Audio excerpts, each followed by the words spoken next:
तो हाँ जी, आपका नाम है अंकित पांडे, ये आपकी डिटेल है और इसके हिसाब से कुंडली आपकी बनी है। मकर लगन की कुंडली है, राशि आपकी है मिथुन और ये कुंडली आपकी यहाँ पे देखो जी मैंने बना रखी है। आपने एक दो सवाल लिख के भेजा है। तो आपका जो आपने बोला धन तो आ रहा है लाइफ में, लेकिन धन आपका खर्च हो रहा है और कुछ थोड़ी सी हेल्थ में दिक्कत है। तो बाकी और आपने सवाल लिख के नहीं भेजा। वैसे मैं अपनी तरफ से आपको पूरा विस्तार में समझाऊँगा। सबसे पहले तो आप ये समझो कि जो कुंडली होती है इसमें होते हैं 12 घर। तो 12 घर पहले समझ लो, वो मैं लिख देता हूँ। ये है आपकी कुंडली में पहला घर, ये है दूसरा घर, ये तीसरा घर, ये है चौथा, पाँचवा, ये छठा घर है, सातवां, आठवां, नौवां, 10वां घर, 11वां और लास्ट वाला 12वां घर। अब ये जो 12 घर मैंने लिखे हैं, इन 12 घरों से आपके जीवन के बारे में कुछ ना कुछ पता किया जाएगा। जैसे कि इस पहले घर से हम पता करेंगे आपका शरीर कैसा होगा, हेल्थ कैसी होगी, स्वभाव, रंग रूप, पर्सनैलिटी, सर मस्तक पहले घर को देख के डिसाइड होगा। खासकर कर आपकी हेल्थ देखनी है। दूसरा घर आपके है धन जोड़ने का, कितना धन जोड़ेंगे, दूसरा घर। तीसरा घर छोटे भाई बहन। चौथा घर आपकी है माता, मकान, वाहन। पाँचवा घर आपके बच्चों का है। छठा घर खराब घर होता है, इस घर से रोग, शत्रु, कर्जा देखा जाता है। सातवां घर है पत्नी का घर। आठवें घर से आपकी उम्र देखेंगे। नौवें घर से भाग्य देखेंगे। 10वां घर काम काज का है। 11वां घर आमदनी, लाभ, इच्छा पूर्ति और 12वें घर से आपके खर्चे देखे जाएंगे। तो आपने यहाँ पे मेरी दो बातें नोट करनी है। पहली बात, ये जो मैंने 12 घर लिखे हैं इनको याद कर लो। दूसरी बात, इन 12 घरों से जो कुछ देखा जाएगा वो याद कर लो। अब ये देखो अपनी इस कुंडली में देखना क्या है, वो घर देख लो। मान लो आपने देखना है अपनी पत्नी के बारे में कि पत्नी कैसी होगी, तो पत्नी का जो घर है वो है 7वां घर। तो 7वें घर से देखेंगे आपकी पत्नी के बारे में। अब 7वें घर में एक नंबर लिखा है 4। 4 है कर्क राशि, मालक बना चंद्रमा। तो आपकी पत्नी के लिए हमें चंद्रमा को देखना पड़ेगा। ऐसे ही अगर आपके मान लो बच्चों के बारे में जानना है, 5वां घर है बच्चों का, तो बच्चे देखने हैं 5वां घर। और 5वें घर में क्या लिखा है 2। 2 वृष राशि है, मालक बना शुक्र, तो बच्चों के लिए शुक्र को देखना पड़ेगा। तो आपको मेरी बात समझ आ रही होगी कि जो भी कुछ देखना है वो घर देखना है और घर का मालक देखा जाता है। अब सवाल ये है कि आपकी कुंडली है कैसी। आपकी कुंडली में ग्रह अच्छे भी हैं, ग्रह खराब भी हैं। अच्छे ग्रह कौन से हैं? शुक्र आपका मुझे लगा है बहुत बड़े लेवल पे अच्छा, क्योंकि अपने घर में बैठा है। मंगल अच्छा है, अपने घर में बैठा है। सूर्य भी ठीक ठाक है। गुरु की बात करूं, गुरु नीच का बैठा है। नीच के ग्रह अच्छे नहीं होते, ये आपको ज़्यादा बुरे फल देगा। गुरु थोड़े से अच्छे फल देगा लेकिन ज़्यादा बुरे फल। शनि ठीक ठाक है। केतु रला मिला फल देगा। चंद्रमा आपको खराब फल देगा। बुध रला मिला फल देगा। राहु खराब फल देगा। तो ग्रह अच्छे भी हैं, ग्रह खराब भी हैं। कुछ ग्रह ऐसे हैं जो रले मिले फल देंगे। अब होगा क्या, ये जो ग्रह आपके अच्छे हैं वो आपको हमेशा अच्छे फल देंगे। आज भी अच्छे फल दे रहे हैं, कल भी दे रहे, कल भी देंगे, हमेशा देंगे। जो अच्छे ग्रह, जैसे शुक्र की बात करूं, लाइफ मतलब बचपन से लेकर बुढ़ापे तक अच्छे फल देगा। ऐसे ही जो ग्रह खराब है, जैसे आपका चंद्रमा खराब है, हमेशा खराब फल देगा। बस इन ग्रहों का जो असर होता है वो दशा में बढ़ जाता है। मतलब चंद्रमा जैसे आपका खराब है तो खराब फल देगा, लेकिन ये चंद्रमा अपनी दशा में खराब फल ज़्यादा देगा। इसकी दशा में इसका खराब फल कई गुना बढ़ जाएगा। तो आपको मेरी बात समझ आ रही होगी कि इन ग्रहों का जो असर है वो दशा में बढ़ जाता है। तो सवाल ये है कि आज आपके ऊपर दशा किसकी है। दशा होती है दो प्रकार की, एक तो होती है महादशा, एक होती है अंतर्दशा। जो महादशा है काफ़ी बड़ी होती है और ये आपके ऊपर चली हुई है शनि ग्रह की। कब चली है? 2018 में चली है और 2037 में जाके ख़त्म होगी। काफ़ी लंबी दशा है। तो इसका मतलब है, ध्यान समझो, ये जो 9 ग्रह हैं, असर तो आज भी आपके ऊपर सभी 9 ग्रहों का है, लेकिन ज़्यादा असर जिस ग्रह का है वो है शनि ग्रह, क्योंकि इसकी है महादशा। मतलब आपकी लाइफ में अभी जो कुछ हो रहा है ये बड़ा करने शनि ग्रह है, क्योंकि इसका असर देखो कितना है आपके ऊपर, 80%। जो भी आपकी जीवन में चीज़ें हो रही हैं बड़ा कारण शनि है। असर दूसरे ग्रहों का भी है भाई, ये मत सोचना कि दूसरे ग्रहों का असर नहीं है, सभी ग्रहों का असर है, बस शनि का असर ज़्यादा है। और दूसरा नंबर है आपके ऊपर शुक्र ग्रह का, जिसकी चल रही है अंतर्दशा। ये 11वें महीना 24 में चली है, पिछला पूरा 1 साल हो चुका है और 28 में जाके ख़त्म हो गया। अभी भी देखो 2 साल की पड़ी है तकरीबन। तो दूसरा असर आपके ऊपर शुक्र ग्रह का है। तो पहले इन 2 ग्रहों की मैं बात कर लेता हूँ। पहले मैं शुक्र की बात करता हूँ कि शुक्र की जो चल रही है दशा, ये अच्छा है या बुरा है। शुक्र भाई आपका है बहुत अच्छा, विस्तार में जानते हैं क्यों अच्छा है। यहाँ पे एक बात मेरी नोट कर लो, आपका सवाल ये भी होगा कि ग्रह अच्छे बुरे क्यों होते हैं। ये ग्रह जो है इनका अगर आप कुंडली में अपना घर होता है, अगर अपने घर में बैठे हैं अच्छे फल देते हैं, दोस्त के घर में हैं तब भी अच्छे फल देंगे, उच्च के बैठे हैं तब भी अच्छे फल देंगे, अगर बैठे हैं नीच के अच्छे फल नहीं देते, या अगर दुश्मन के घर में जाके बैठे हैं तब भी दिक्कतें पैदा करते हैं। अब आपका शुक्र जो है ये है बहुत अच्छा होने के कई कारण हैं। पहले समझो कहाँ बैठा है, ये बैठा है 10वें घर में। अब 10वां घर पहले समझो किसका है। 10वां घर जो है ये कुंडली में काम काज का होता है, जो आप काम काज करेंगे। 10वां घर पिता का है, सरकार का है, मान प्रतिष्ठा का है। तो जो अभी 4 चीज़ें मैंने बोली हैं, 10वां घर, और आपको मैंने अभी फार्मूला बोला था घर का मालक देखो। तो 10वें घर में क्या लिखा है, 7 है तुला राशि, मालक इसका शुक्र देखना पड़ेगा। भाई शुक्र कहाँ बैठा है, इसी घर में बैठा है। मतलब शुक्र 10वां घर जो है इसी का घर है, अपने घर में बैठा है भाई, इसकी वजह से शुक्र आपका अच्छा है। जैसे आपको मैं एग्जांपल समझाता हूँ। मान लो मेरा घर है और मैं अगर अपने घर में बैठा हूँ तो मैं अपने घर का अच्छा करूँगा, क्योंकि वो मेरा घर है। मैं अपने घर की सफाई रखूँगा, रक्षा करूँगा, वो काम यहाँ पे शुक्र करेगा। इसी का घर है, इसकी वजह से शुक्र अच्छे फल देगा। क्या अच्छे फल देगा, 10वां घर काम काज का है, शुक्र आपको काम काज का सुख अच्छा देगा। 10वां घर पिता का सुख अच्छा देगा। सरकार सरकारी कामों के लिए अच्छा है, मान प्रतिष्ठा अच्छी देगा। और शुक्र का एक और घर है, वो है ये 5वां घर। 5वां घर, क्योंकि 5वें घर में 2 लिखा है, ये है वृष राशि, इसका भी मालक शुक्र होता है। और 5वां घर है संतान का, पढ़ाई का, बुद्धि का। शुक्र आपको संतान का सुख भी अच्छा देगा, आपको पढ़ा लिखा बनाएगा, बुद्धिमान बना देगा। और आपकी संतान पैदा होने के बाद भी आपका काम का चलना शुरू हो जाएगा जब आपकी संतान पैदा होगी, जब आपकी। और ये पत्नी का भी कारक होता है। आपकी अगर पत्नी का सवाल, अगर मान लो आपकी पत्नी के बारे में जानना है, कम से कम 3 ग्रह देखने पड़ेंगे पत्नी के लिए। वो भी आपको बताता हूँ 3 ग्रह क्यों देखने पड़ेंगे। शुक्र पत्नी का कारक होता है, विवाह का कारक होता है, और 7वें घर का कारक है। मतलब शुक्र आपकी पत्नी के लिए भी अच्छा है कि पत्नी आएगी तो आपका काम काज चलना शुरू होगा। जहाँ हो सकता है आपकी पत्नी जो है काम काज करने वाली हो। और तो मतलब कि जो शुक्र की दशा चल रही है भाई, अभी आपका समय अच्छा चल रहा है। शुक्र वाला जो समय 1 साल से, ये आपके काम काज के लिए अच्छा है। पिता, सरकार, मान प्रतिष्ठा, बच्चों के लिए अच्छा है, पढ़ाई, बुद्धि, पत्नी। और शुक्र के जुड़े आप काम भी कर सकते हैं, जैसे आप कोई फिल्मों से जुड़ा कोई काम हो गया, जैसे एक्टर हो गया, अभिनेता, संगीतकार, चित्रकार, ब्यूटी पार्लर, मैरिज ब्यूरो, विवाह से संबंधित काम हो गया, रेस्टोरेंट हो गया, ज्वेलरी का काम हो गया, या और रेडीमेड सामान, फर्नीचर का काम। ऐसे काफ़ी शुक्र के काम हैं, वो आप कर सकते हैं। बाकी आप ऐसा करो, शुक्र का 1-2 काम कर लो, शुक्र के 1-2 उपाय कर लो, ताकि ये दशा और अच्छी जाए। मतलब है तो अच्छा, चाहे उपाय करो चाहे ना करो, काम चल जाएगा। फिर भी अगर आपको लगता है कि मैं शुक्र का क्या करूं, तो पहला काम है शुक्र का आप मंत्र जप कर सकते हो। रात को बैठ के 1-2 माला, ये चाहे शाम को या रात को बैठ के, चाहे 1 माला कर लो चाहे 2, आपकी मर्जी है। मंत्र है ओम शुम शुक्राय नमः, ओम शुम शुक्राय नमः। ये इसका असर जो है और बढ़ जाएगा, मतलब अच्छे फल बढ़ जाएंगे। दूसरा अगर आप कर सकते हैं इसका शुक्र कवच का पाठ पढ़ लो। वैसे रहने दो, चलो खाली मंत्र ही कर लो, काम चल जाएगा।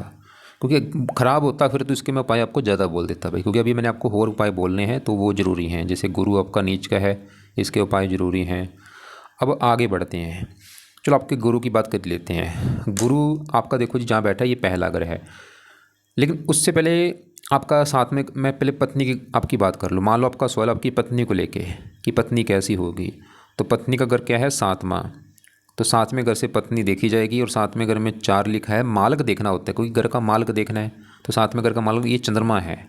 तो पत्नी के लिए हमें आपके 7वें घर के बने मालक चंद्रमा को देखना पड़ेगा कि चंद्रमा अच्छा है या बुरा है।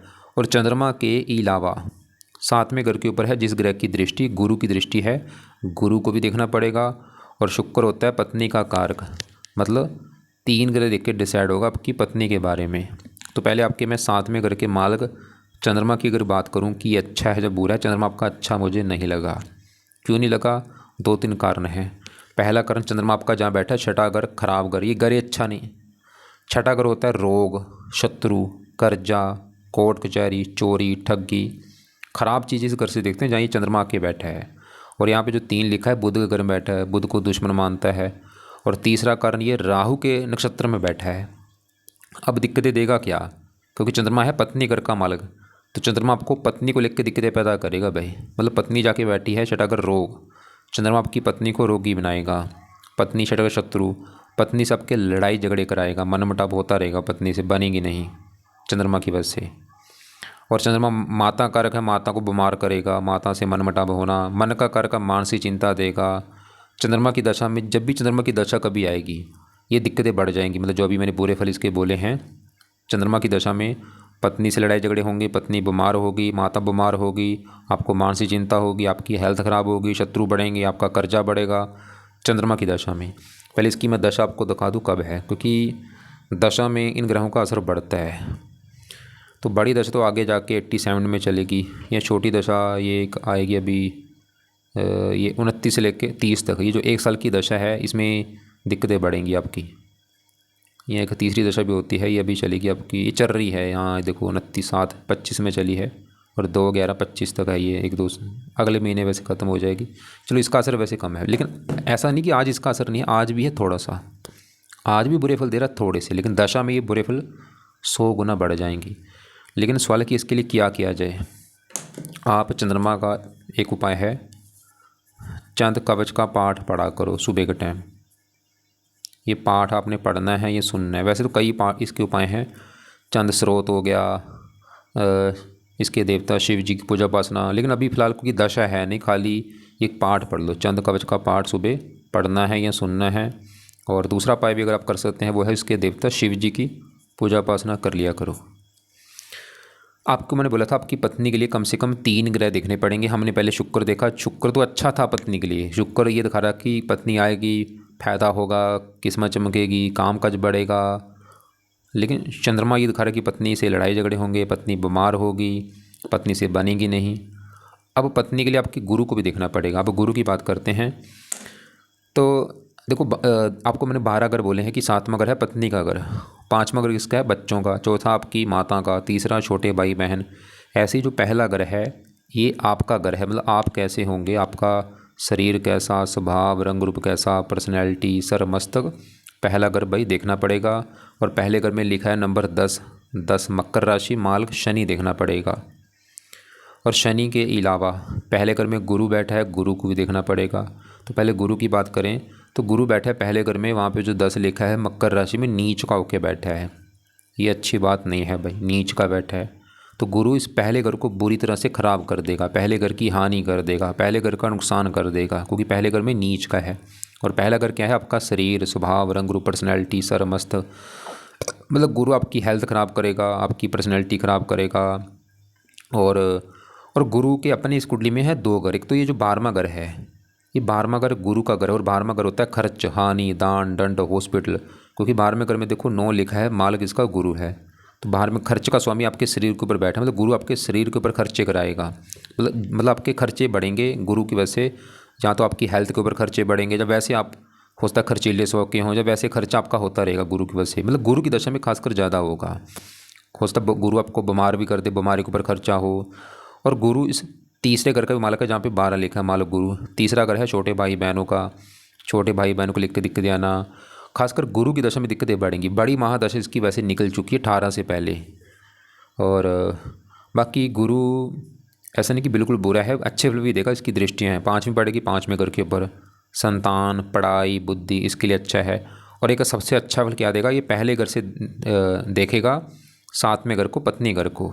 7वें घर में जो 4 लिखा है कर्क राशि गुरु की है, उच्च राशि, ये 7वें घर का अच्छा कर रहा है भाई, पत्नी के लिए अच्छा है। पहले घर को तो ख़राब कर रहा है क्योंकि पहले घर में नीच का है, लेकिन उच्च राशि को देख रहा है 7वें घर को, पत्नी घर को, पत्नी के लिए अच्छा है। तो गुरु ये दिखा रहा है कि आपकी पत्नी जो है वो अच्छी होगी, गुणी होगी, समझदार होगी, वो बुद्धिमान होगी, और आपसे अपेक्षा मतलब आपसे कई गुना अच्छी होगी, आपसे कई गुना समझदार होगी आपकी जो पत्नी है। लेकिन हमने चंद्रमा देखा था वो ये दिखा रहा था कि पत्नी से लड़ाई झगड़े होंगे, पत्नी बीमार होगी। तो यहाँ पे सभी ग्रहों का जो असर है वो अपनी दशा में ज़्यादा मिलता है।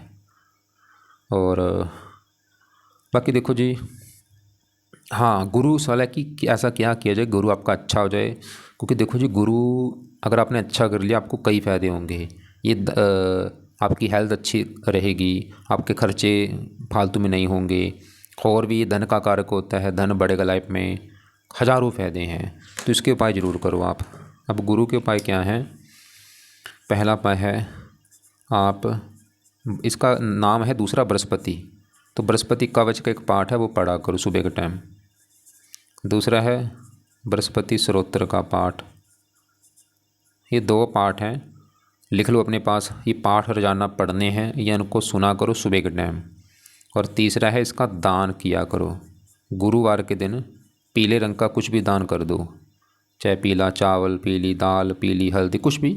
गुरुवार को दिन ये दान करना है। और ये दान की वीडियो आपको मैं भेज दूंगा कि बृहस्पति का दान क्या होता है, वो आप देख लेना। तो ये 3 उपाय आपने करने हैं। दोनों पाठ रोजाना पढ़ने हैं या सुनने हैं। कब? सुबह के टाइम। और दान गुरुवार को। पीले कपड़े कम पहना करो, कोशिश करो कम यूज़ करो, बल्कि पीला दान करते रहो। पीला पुखराज दान कभी मत करना, क्योंकि ये नीच का, इसकी पावर बढ़ जाएगी। ये 18 डिग्री का बैठा है, वक्री है। वक्री का मतलब है जो अच्छे बुरे फल देगा 3 गुना दिख देगा। अब रतन इसका धारण कर लिया, इसके बुरे फल कई गुना बढ़ जाएंगे। अब देखो जी, बढ़ते हैं आपके यहाँ पे। अगर मंगल की बात करूँ, ये भी बहुत अच्छा है। 11वां घर होता है लाभ का घर। आपके काम का से जो लाभ होगा 11वां घर बड़े भाई बहनों का है, इच्छा पूर्ति का है, आमदनी का है। 11वें घर की जो चीज़ें हैं उसके लिए घर का हमने मालिक देखना है। 11वें घर में 8 लिखा है, मालिक कौन है? मंगल। कहाँ बैठा है? इसी घर में बैठा है। तो आपका भाई मंगल भी बहुत अच्छा है, क्योंकि ये 11वां घर इसी का घर है। जैसे शुक्र आपका 10वें घर में अपने घर में बैठा है, ऐसे मंगल अपने घर में बैठा है। तो मंगल आपको लाभ देगा, इनकम देगा, इच्छाएं पूरी कर देगा। और मंगल की दशा भी आपकी अच्छी जाएगी। और मंगल इस कुंडली में 4थे घर का भी मालिक है। 4थे घर में 1 लिखा है, मालिक मंगल। 4था घर है माता, मकान, वाहन। ये आपको मकान का सुख दे देगा। मकान, वाहन, भूमि, जमीन, जायदाद। और मंगल दशा देखनी बहुत ज़रूरी होती है, दशा सही जाएगी इसकी। तो आपके देखो जी, अब बढ़ते हैं आपके यहाँ पे। मैं बात करता हूँ दूसरे घर की। दूसरा घर होता है धन जोड़ने का घर। ये 11वां घर तो है धन कमाने का। मंगल तीर्थ घर है कि अब धन कमाएंगे। दूसरा घर है धन जोड़ने का, कितना धन जोड़ेंगे दूसरा घर। और यहाँ पे भी फार्मूला है घर का मालिक। देखो दूसरे घर में लिखा है 11, मालिक शनि। तो शनि को देख के डिसाइड होगा आपके धन जोड़ने के बारे में। और शनि के अलावा धन के घर में आके केतु बैठा है, केतु को भी देखना पड़ेगा। मैं देखो जी, हज़ारों कुंडलियाँ मैंने देखी हैं, जब भी केतु या राहु दूसरे घर में बैठते हैं धन के घर में, तो ऐसे लोगों का धन खर्च होता रहता है। धन जोड़ने में दिक्कत आती है, मतलब आपका केतु धन खर्च कराएगा। अब हो सकता है, एक तो होता है ना, देखो धन फालतू में खर्च होना, वो चलो बुरी बात है। एक होता है वैसे आपने चलो ज़रूरत है, धन खर्च कर दिया, कोई घर ले लिया, गाड़ी ले ली, वो एक बात अलग है। वो आप देखो कि आपका धन कहाँ पे खर्च हो रहा है। अगर फजूल का खर्च हो रहा है, वो चलो एक चिंता की बात है, उसको आप कंट्रोल करो। अगर वैसे घर की ज़रूरतें जो हैं उसके ऊपर खर्च हो रहा है, वो तो भाई फिर खर्च होगा ही। बाकी केतु का दान है, कुत्तों को रोटी डाला करो। बाकी अब यहाँ पे शनि की बात करें, जिसकी है बड़ी दशा कि शनि आपका कैसा है। शनि देखो जी, इस बैठा है तीसरे घर में, लेकिन शनि के इस कुंडली में अपने 2 घर हैं। ये एक तो ये जो पहला घर है ये शनि का है, क्योंकि पहले घर में देखो 10 लिखा है, मालिक शनि। और पहला घर आपका शरीर, स्वभाव, रंग रूप, पर्सनैलिटी, सरमस्त पहले घर से। और पहले घर के मालिक शनि को देखना पड़ेगा। और शनि दूसरे घर का भी मालिक है धन जोड़ने का, क्योंकि दूसरे घर में जो धन आपका जोड़ना घर देखना है दूसरा घर, दूसरे घर में 11 लिखा है, मालिक शनि भी देखना पड़ेगा। और शनि बैठा है तीसरे घर में, गुरु की राशि है, शत्रु राशि। लेकिन शनि क्या है, इस पूरी कुंडली का मालिक है, लग्नेश है। और यहाँ पे एक योग बना है, गुरु बैठा है शनि घर में, शनि गुरु घर में। मतलब शनि आपको फिर भी तकरीबन ठीक फल देगा, थोड़ा बहुत हल्की सी दिक्कतें देगा, लेकिन ज़्यादा अच्छा है, क्योंकि योग का रखा लग्नेश है। तीसरा घर होता है पराक्रम का, मेहनत का। धन, मेहनत, आप खुद की मेहनत के बल पर धन कमाएंगे। शरीर, मेहनत।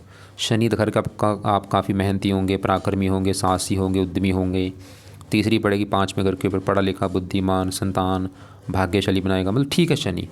लेकिन शनि आप ऐसा काम करो कि जो दशा शनि की चल रही है, अगर आप चाहते हैं बिल्कुल और अच्छी हो जाए, बुरा फल जो है थोड़ा बहुत वो ना मिले, शनि के उपाय भी करो आप। अब शनि के उपाय क्या हैं, क्योंकि देखो दशा भी 37 में ख़त्म होनी है, असर इसका है ज़्यादा। तो शनि का पहला उपाय है शनि मंदिर जाया करो भाई, माथा टेकने, कम से कम शनिवार को ज़रूर। दूसरा है शनि चालीसा का पाठ पढ़ लिया करो रात के समय। तो ये 2 उपाय हैं। मंदिर आप चाहे अगर घर के आसपास शहर जाना जा सकते हो, दूर है तो शनिवार को जरूर जाओ। और ये शनि चालीसा का पाठ पढ़ना है रात को, या सुन लिया करो इसको। बस 2 ही उपाय हैं। अब आपके यहाँ पे बढ़ते हैं 8वें घर में राहु और बुध की बात। राहु की बात करूँ ये आपका भाई ख़राब है, कई कारणों से ख़राब है। एक तो राहु बैठा है 8वें घर में, घर अच्छा नहीं। राहु सबसे ज़्यादा खराब फल देता है 8वें घर में बैठ के। ऊपर से यहाँ पे जो 5 लिखा है सूर्य घर में बैठा है। और राहु की दशा जब भी चलेगी वो आपका बुरा समय होगा। क्या बुरे फल देगा, बुरा क्यों है, आपको मैं समझ आ चुकी है। 8वें घर में बैठा, 8वां घर खराब घर है। इस घर से आयु, मृत्यु, मृत्युजल कष्ट, लंबी बीमारी, दुर्घटना। और राहु बुरे फल क्या देगा अपनी दशा में। सबसे बड़ी दिक्कत आपको हेल्थ में दिक्कतें पैदा करेगा भाई। जब भी इसकी दशा आएगी बीमार कर देगा आपको, खासकर पेट में दिक्कतें आना, गुद्दे का रोग होना, कब्ज हो जाना, या और कोई हेल्थ में दिक्कत पैदा कर देगा। सामाजिक कष्ट देगा, आर्थिक कष्ट देगा। 3 दृष्टियाँ, 5 में बढ़ेगी बाहर में घर के ऊपर, यहाँ पे नीच राशि। राहु की दशा में खर्चे बढ़ेंगे। 7 में बढ़ेगी दूसरे धन के घर के ऊपर। राहु की दशा में धन की हानि होगी। चौथे घर को देख रहा है। राहु की दशा में मकान वाहन को लेकर दिक्कतें आना। अब राहु की पहले आपको मैं दशा दिखा दूँ कब है। इसकी बड़ी दशा आपकी वैसे बचपन में निकली है, 97 में चली थी, 2002 में ख़त्म हुई। अब चाहे देख भी लेना, इस समय में काफ़ी दिक्कतें आपको आई होंगी। और एक छोटी दशा भी पीछे निकली है, ये आपकी यहाँ पे 15 से लेकर 18 तक ये दशा थी। ये भी आप चाहे देख लो कि 15 से लेकर 18 तक ये भी आपको दिक्कतें आई होंगी इस समय, 15 से लेकर 18 तक। एक आगे इसकी छोटी दशा एक आगे आएगी, ये देखो 31 से लेकर 34 तक। ये भी समय आपका ख़राब होगा, दिक्कतें बढ़ेंगी। ऐसा नहीं कि बिल्कुल बुरे फल देगा, वैसे ज़्यादा बुरे फल देगा। एक और ध्यान समझो, एक छोटी दशा भी होती, तीसरी दशा, और ये अभी चलेगी। ये तारीख लिख लो, ये आपकी यहाँ पे देखो 9/1/26 में चलेगी, जनवरी 26 में, और ख़त्म होगी जुलाई 26 में। ये 6-7 महीने की दशा है। ये समय भी आपका ख़राब होगा, कामकाज में दिक्कतें बढ़ेंगी, हेल्थ ख़राब होना, खर्चे बढ़ना। अब राहु का देखो जी, अभी तो उपाय चाहे करो चाहे ना करो, लेकिन जनवरी में इसकी दशा एक तीसरी दशा आएगी, 7 महीने की दशा, उसमें उपाय कर लेना। और बाकी जो छोटी दशा मैंने बोला वो आगे आएगी, ये आपको मैंने दिखा दिया था, ये आएगी 31 से लेकर 34 तक। इसमें भी आपने उपाय करने हैं। अब राहु का वैसे आज एक उपाय कर लो, क्या है, राहु का दान किया करो भाई। इसकी जो वस्तुएं हैं दान करते रहो। दान की वीडियो भेजूंगा, लेकिन एक मेन दान है सतनाज्य का दान, पंछी को डाला करो 7 प्रकार के अनाज लेके। बाकी राहु की दशा जो आगे जनवरी में आएगी, अभी 2 महीने के बाद, राहु कवच, राहु स्रोत, ये 2 पाठ पढ़ लेना उस समय 7 महीने के लिए। और बाकी इसकी दशा में संभल के रहना ज़्यादा, मतलब क्योंकि ये दिक्कतें पैदा करेगा। तो इसके पाठ पढ़ लेना उस समय, और इसके देवता शिव जी की पूजा उपासना कर लेना आप, उससे भी सही होता है। अब इसी घर में देखो बुध बैठा है, ये बुध को भी पीड़ित करेगा। ये जो 9वां घर है, 9वें घर से भाग्य देखा जाएगा आपका। भाग्य 9वां घर, 9वें घर में 6 लिखा है, मालक बुध। बुध भी आपका भाई दिक्कतें पैदा करेगा। एक तो 8वें घर में और राहु के साथ बैठा, भाग्य भंग योग बना, भाग्य की हानि होगी बुध की दशा में। तो यहाँ पे बुध की दशा देखो कब है। बुध की बड़ी दशा तो आपकी 37 से लेकर 54 तक है। यह छोटी दशा आपकी ये पीछे निकली 21 से लेकर 23 तक। एक अपने यहाँ पे बात नोट की होगी कि ये जो ग्रह हैं अपना असर जो है ये दशा में बढ़ जाता है। आज भी असर सभी ग्रहों का है, दशा में असर बढ़ जाएगा। अब देखो, एक तो मेन है कि आपके लिए अभी क्या क्या उपाय ज़रूरी हैं। एक तो है शनि की बड़ी दशा, वैसे ठीक ठाक है, फिर भी ताकि 1-2 उपाय करो ताकि ये दशा और अच्छी जाए। तो शनि के क्या उपाय हैं, ये 2 उपाय मैंने लिखे हैं। मंदिर जाओ, शनि चालीसा रात को पढ़ा करो। एक आपकी शुक्र की चल रही है अंतरदशा, 1 साल की चली है, अभी 2 साल की पड़ी है। तो शुक्र के लिए आप शुक्र का मंत्र शाम को चाहे 1 माला चाहे 2 माला कर लिया करो। ना भी करेंगे तब भी काम चल जाएगा, क्योंकि शुक्र आपका अच्छा है, कोई बात नहीं, चाहे करो चाहे ना करो। दूसरा चंद्रमा जो है ये, इसके आपको मैंने कवच का पाठ बोला, सुबह पढ़ लिया करो। और इसके देवता शिव जी की पूजा उपासना कर लो। और गुरु के अभी तो शुरू कर ही देना, क्योंकि गुरु खराब है। इसके दोनों पाठ सुबह अपना पढ़ने हैं या सुनने हैं, और दान गुरुवार को करना है। और बाकी राहु का दान किया करो जब भी आपका टाइम लगे, और शिव जी की पूजा उपासना करते रहो। और इसके जो पाठ मैंने बोले हैं वो इसकी जब भी कभी दशा आएगी, पाठ दशा में ज़रूर पढ़ने हैं। और बाकी देखो जी, अब आपका एक सवाल आपने बोला था खर्चे बढ़ रहे हैं। खर्चे होने के कई कारण हैं। धन के घर में केतु बैठा है, गुरु खर्च का कारक है, नीच का बैठा है। और एक हमने बोला था हेल्थ में थोड़ी बहुत दिक्कतें, गुरु भी हेल्थ में दिक्कतें दे रहे हैं आपके। और ये चंद्रमा की दशा में पत्नी वाली दिक्कतें पैदा होंगी जब चंद्र इसकी दशा कभी चलेगी। और बाकी गुरु वैसे पत्नी के लिए अच्छा है।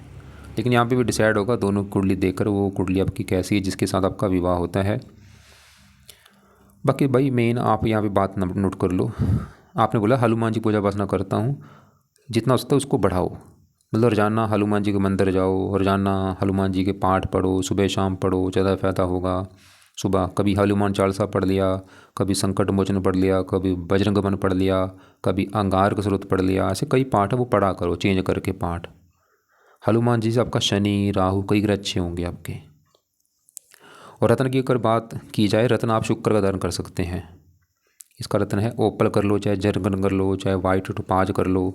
ये आप राइट हैंड की इस इसको देखो, ऐसा ये रत्न ऐसा है, चाहे इसमें कर लो, चाहे इसमें कर लो, चाहे रिंग फिंगर में कर लो, ना भी करेंगे तब भी काम चल जाएगा, क्योंकि ये डिग्री अच्छी लेके बैठा है। वैसे तो मैं बोलूँगा रहने दो, वैसे पैसे आप वेस्ट करोगे।